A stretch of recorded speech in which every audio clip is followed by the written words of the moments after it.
Hey, so I saw your The Last Jedi review and I agree with you on all points, loved the film, but I've been seeing heaps and heaps of people piling hate on it since it came out and I feel really irrationally angry about it all, which isn't helpful. So do you have any tips for dealing with toxic fandoms? So thank you, Anon, I'm glad you liked the review. I feel you on the irrational anger and yes, I am here to help. To start, here is my very basic advice, which is going to sound very obvious. Stay away from places that you know are going to make you angry. You would be surprised how much time I spend doing things which I know are going to be bad for me. Buying supermarket pizza.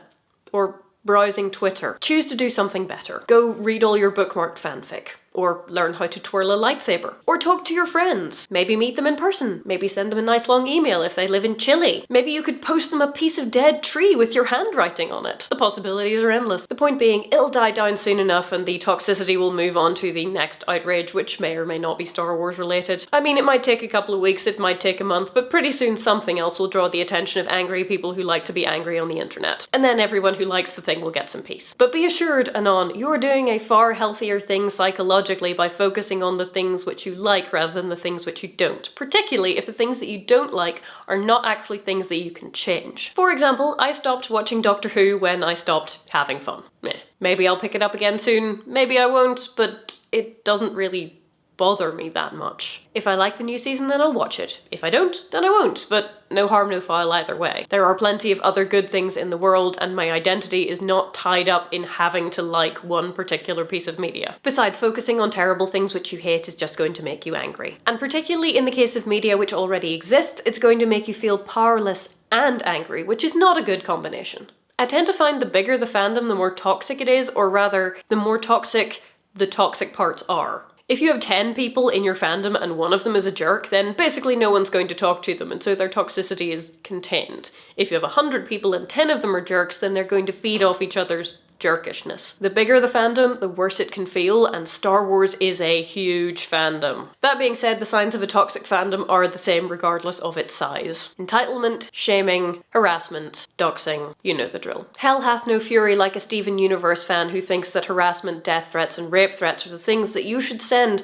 to a teenage girl because she drew a cartoon character in a style that you did not approve of. There is no reasoning with this. And yes, most people grow out of it, though some people don't, but you can't make a person grow out of it, and you can't make them ashamed of it. They probably will be in 10 years, but then again, they might not. So here's my other useful piece of advice on fandom.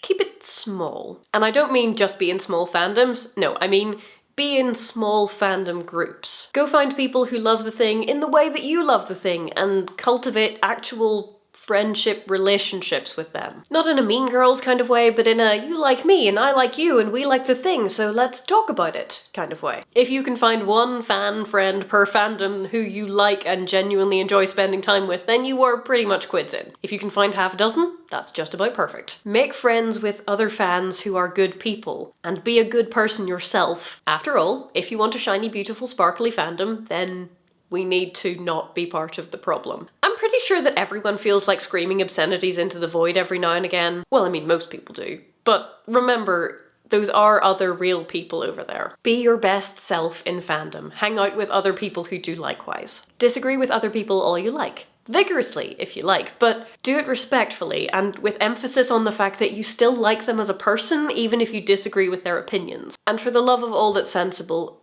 don't engage with the screamers unless being extremely calm and reasonable in the face of unmitigated fury is entertaining for you. I remember it used to be entertaining for me. That was a while ago. It is likely that they'll grow out of it, in which case they might be a reasonable person to be around in 10 years. Or they might not, in which case they'll just be miserable for the rest of their lives and there is not much you can do about that. But for your own peace of mind, Anon, choose to be joyful. And if that means blacklisting a tag for a couple of weeks, or sticking your fingers in your ears and singing the Force theme, or just writing terrible fanfic instead of reading Tumblr, consider it a small price to pay for a life in fandom that you actually like. You loved The Last Jedi. I loved The Last Jedi. Enjoy that feeling. It's a good feeling. You're allowed to enjoy it. Oh, and also if you want to join a non-toxic fandom, the Zombies Run fandom is quite small, but also full of people who do regular exercise, and so they are supremely chill. And the Thunderbirds Are Go fandom is also extremely chill, and small, and friendly. If you want to tell your fandom horror stories in the comments, then you can most certainly do so, especially if they are entertaining. But if you want to leave your really good and positive fandom stories in the comments too, that's even better. Because joy is a good and underrated thing, and we should strive for more of it in our lives. Thanks for the asking on, I hope this was in some way helpful, and I'll see you all in the next episode.